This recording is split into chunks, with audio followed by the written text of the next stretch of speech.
Hello, my friends. Ellen here, and welcome back to my channel. I'm a burnout stress management coach, former scientist, and here on this channel, I give you all the tips related to burnout and stress management, productivity, systems, all the things. So I'm very excited to be here with you today, talking about silence.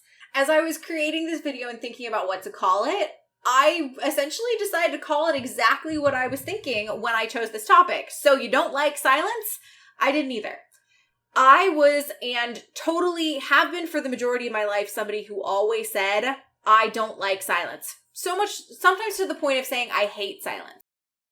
It's really funny to say that now because I tout the benefits of spending time in silence to coaching clients in speaking engagements. So how did I go from being this person who said, I don't like silence, to somebody who embraces it wholeheartedly, who loves its benefits? Where did that come from? And ultimately, why is it that so many of us say that we don't like silence? You know, for some people, their personality is more along the lines of, oh, silence is so calming. You know, I really, really love spending time in solitude. Maybe they're more introverted. But for others of us, we vehemently hate silence. We turn on our TV in the background immediately upon getting home, or turn on music immediately upon getting home. I used to be the person who put on a movie because I typically didn't have cable immediately when I got home. Hell, I will admit that at some points I would have a movie playing in the background, my workout streaming on my phone or my iPad, and then I was listening to music while I was working out. All of those things happening simultaneously. This is the extent to which I was that person who said, I don't like spending time in silence. I don't like silence. So today what we're going to be talking about is, why do we feel that way? Where does that come from? And ultimately the benefits of silence and how you can get more silence into your day-to-day life. So first, let's start with, why don't we like silence? Where does that feeling of disliking silence come from? Well, I think a big place where it comes from is we don't feel like it is a productive use of our time. Silence doesn't feel productive. And whether it's because you're a high achiever and you put so much value on your productivity as a measure of how worthy you feel, how enough you feel, you know, whether or not you are crushing it and being the goal getter that you so much identify with, that could be a reason why you think that way. Or perhaps it's simply because of the culture we live in, the culture that deems action with productivity and with worthiness. Heck, I posted a reel this morning as I'm filming this. I posted a reel this morning about how sometimes it's simply an act of self-care to not engage in your hobby, to not do the hard workout, and to simply stretch or do something a little bit more low-key instead. Sometimes that is an act of self-care. Guess what the first comment I got on that video was? This is why so many people are average right now. Freaking trolls, right? But that is exactly what I'm talking about when I say that there is a cultural impetus that slowing down is bad, and silence and solitude are the ultimate versions of slowing down. So that's the first reason why I think so many of us really don't like silence, is we don't associate it with being a productive use of our time. The second reason why so many of us don't like spending time in silence or alone is that solitude is vilified. Now, okay, vilified might be a strong word here. I will totally acknowledge that. But think about some of the ways in which we describe people who spend a lot of time alone. We describe them as hermits. We call them the crazy cat lady. You know, we even use silence as a form of punishment and solitude as a form of punishment. Solitary confinement. We put kids in timeout when they misbehave. You know, we are constantly being told as a society that silence and solitude are bad things. Heck, even take somebody who is single. My family loves to remind me that I'm single and kind of thinks of that as almost I get kind of an underlying message that it's a bad thing, that my life is somehow missing something because I'm a single woman. The irony of that is I'm incredibly happy being single, and there has been tons and tons of studies that have shown that the happiest demographic of people are single, childless women. So I don't feel like I'm missing out on anything. But society does tell us that solitude and silence are bad. We have these labels that we sometimes associate with those things. The third reason why we don't like silence is because busyness is a wonderful distraction. I was talking to a former speaking client about this, and she was kind of saying how, I'm so looking forward to telling my husband about the spend time in silence tip because he's somebody who says I don't like silence. This is actually where the whole idea for this came from today, is from this conversation I had with this former speaking client. And I told her, I was like, you know what? I used to be exactly like that. And you know what I think the biggest thing is? The biggest reason why we don't like spending time in silence? We don't like where our brain goes when we spend time in silence. I actually think one of the biggest reasons why we don't like spending time in silence or inaction or in solitude or however you want to think of it is because of the fact that we like the distraction we get. We like the distraction we get from having music playing in the background. We like the distraction we get by that TV show or that movie. We like the distraction we get by doing things or having kind of some sort of background noise that is overriding whatever thoughts we might be trying to avoid. We don't like where our brain goes when we are in silence. And I think that is the big reason why a lot of us avoid it. And last but not least, reason number 4 is all about the fact that I think being alone is sometimes incorrectly confused with loneliness. I actually wrote this as a song lyric years ago, that there's a big difference between being lonely and just alone. And perhaps this is just my personality. I am a highly independent individual. My mom loves to joke that I've been independent since I could walk, which is very accurate. But I am a very independent individual. And sometimes I joke that I am #team never bored and that only boring people get bored. Perhaps that's just me being sassy or snarky or whatever it might be, but I have definitely been known to say that because I am very good at entertaining myself, at occupying myself when I am alone, when I am in silence, when I don't have anything else to do, I can occupy myself. I will go play the piano. I will paint. I will open up a karaoke app on my phone. I will watch a movie. I will read. I will do all of these things. I'll start doing stuff for YouTube or working on my business. Perhaps it's because I have so many hobbies, I'm able to be on Team Neverboard. But for a lot of people, they don't have that. I have worked with clients who, if I were to ask them what their hobbies are, they can't tell me because they don't have enough free time to even have hobbies. So when they are in silence or in stillness, they have to start kind of asking themselves, or they tend to start asking themselves those big life questions that maybe they don't really want to tackle. So that kind of harkens back to the previous reason that we don't like where our brain goes when we are in silence, that busyness is a great distraction. But for other people, they feel lonely when they are in silence. They think that when they are alone, they associate that with loneliness. But I have a very different perspective on time by myself, on time in silence, is I embrace it and I just look for things to do. So these are the 4 reasons why I think we don't like spending time in silence. And just to recap them, reason number 1 is that it doesn't feel like a productive use of our time. Reason number 2 is that solitude is vilified in our society, or just kind of mocked in our society, I guess could be another way to think about that. Reason number 3 is that busyness is a great distraction because we don't like where our brains go when we are in silence.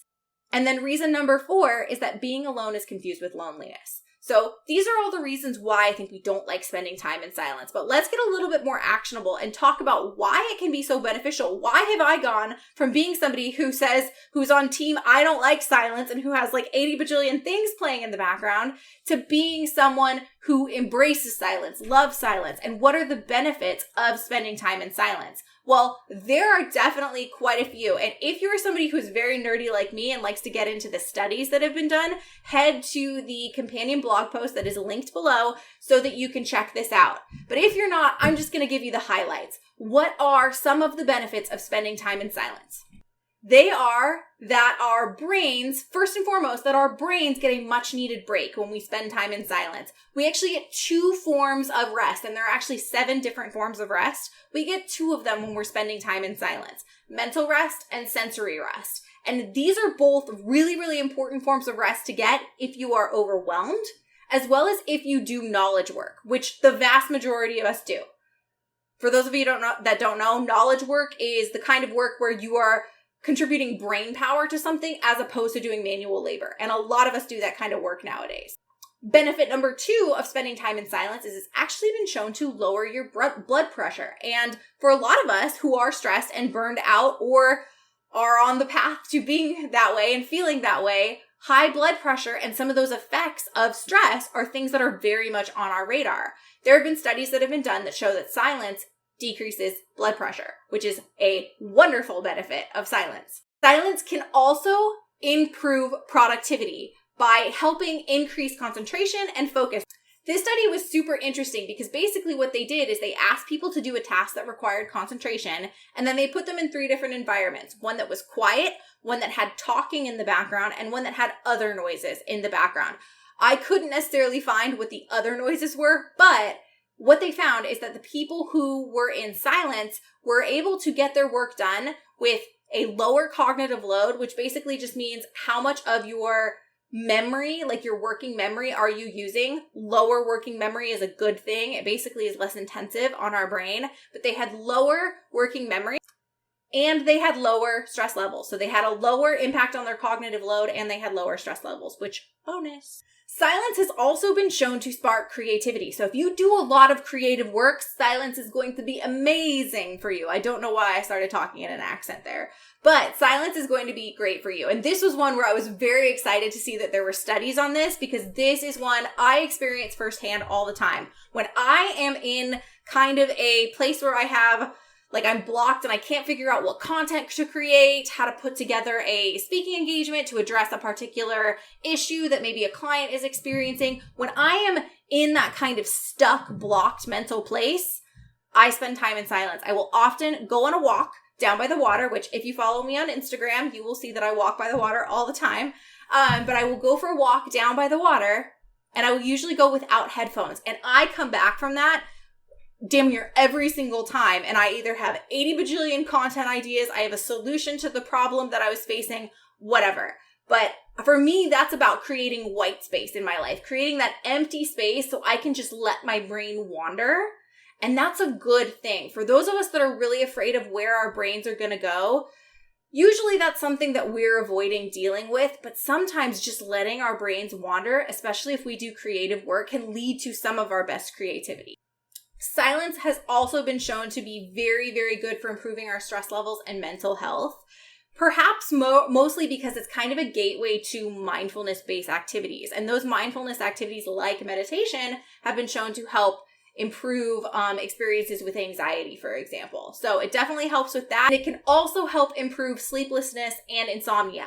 Now, when I say this, I'm not actually talking about, oh, you need to sleep in a quiet environment, which is definitely helpful for sleep, for sure. But they've actually also done studies that have shown that if you get some silence in over the course of the day, that is also very beneficial for your sleep at night. So silence has tons of benefits, and I'm sure that I'm just scratching the surface in giving you the benefits in this, but it's got tons of benefits. So from here, where I want to go is how should we get more silence in our life? What are some things that we can do to get more times in silence in our life that aren't like the guy who I gave a speaking engagement to said, without staring at a wall? I don't want you to just stare at a wall. How can we use this time very productively and very intentionally? So here are some ideas for ways in which you can spend time in silence. First and foremost, meditation. I am a big fan of meditation. If you follow me at all, you know this about me. I think it's got a lot of benefits. Not only does it get you more used to being in quiet and not doing things all the time, but meditation is also tremendously beneficial when it comes to the fact that it kind of trains our brains that we don't have to react to every thought we have. So meditation is a great activity to get into to get more time in silence. And you don't have to start with 10 minutes or even 15 minutes. Honestly, even 2 minutes in silence was what they used in some of the studies I'm referring to, will help you get those benefits. Next, journaling. If you are somebody who is really, really nervous about where your brain's going to go, there's been a lot of things that you've been avoiding. A, don't shame yourself for that. But B, maybe you should test out journaling or even some sort of verbal processing as an option here, because then what that does is if your brain goes somewhere that you really do need to dig into, you have the ability to do so. in journaling, I kind of let my brain wander, let my brain go where it needs to go, let it tackle those issues that it's kind of been mulling over, and then I process them as I'm journaling. So journaling can be a great way to spend time in silence, because then you can really leverage and process those thoughts that you are having that might have been the exact reason you've been avoiding silence in the first place. Another way we can spend time in silence is just practicing being alone. If you are somebody who is constantly with other people, constantly seeking out being with other people, simply training yourself to spend more time alone can be a really, really good thing. And this can look like a couple different things. It could look like starting your day earlier. Wake up 5, 10, 15 minutes. It doesn't have to be anything crazy before the people in your house, before your kids, before your spouse or significant other, before your roommates, whatever it might be. Wake up a little before them so you can get some quiet time in your place where you live before all the chaos starts for the day. So that's one way you could spend more time alone that's small and easy. But one of the things I've actually grown to really enjoy doing, which might sound crazy to some of you, is I just kicked my camera. Anyways, what I was gonna say, I got very distracted by that, is taking yourself on like a monthly date. This could be taking yourself to get a coffee. Nice, simple, and maybe if you're somebody who's like, oh my God, going out with myself, and that just feels very weird to you, going out and getting yourself a coffee is something that people do by themselves all the time. So it's like very socially acceptable. But I've also gone and taken myself out to lunch or taken myself out to dinner. I'll often just like sit at the bar and make friends with the bartender or the person sitting next to me. I've actually made some great friends when I've taken myself out to dinner or out to lunch and just sat at the bar and chatted with people. So taking myself out, and I know I'm saying, oh, I chat with people. And that might feel like it's defeating the purpose of what we're talking about today, silence. But the idea behind this tip is getting used to spending time in your own company. And if that looks like going to social situations and being able to kind of bounce off of the energy of other people, that's going to make it easier for you to be by yourself in solitude as well. Basically, it's kind of a nice little stepping stone to get you used to being with yourself. Another big tip I very much like is riding in your car in silence. I read one tip that said, make your car a silence sanctuary. And maybe you don't go that far. If I was on like a 5-hour road trip, my car would definitely not be a silence sanctuary. I would have some tunes playing and I'd be dancing around in my driver's seat. But for those short trips where you're just taking 5 minutes to get to the grocery store or whatever, it takes me 5 minutes to get down to the place where I go for a walk. Those little 5-minute trips are great trips to just leverage spending time in silence. And who knows, maybe you even hear a weird noise that your car is making and you take care of it. Speaking from experience on that one. You could also turn off background noise during household tasks. Again, some of us get home and we immediately turn on our TV or we immediately turn on music. Maybe it's just about embracing the silence while you are doing those household tasks. Or lastly, and this one might be a moment for a lot of you, going for a walk without headphones. What if we simply took a break from podcasts, from music while we were on walks? And with all of these things, I'm not saying this has to be an every single time thing. I go for probably just as many walks without headphones as I do walks with headphones. But these are just some of the ways that I found that are really easy ways to integrate spending time in silence in my life so that I can benefit from those things that we talked about before. So that's it. That's what I've got for today. And if you have been that person who said, I don't like silence, I was right there with you.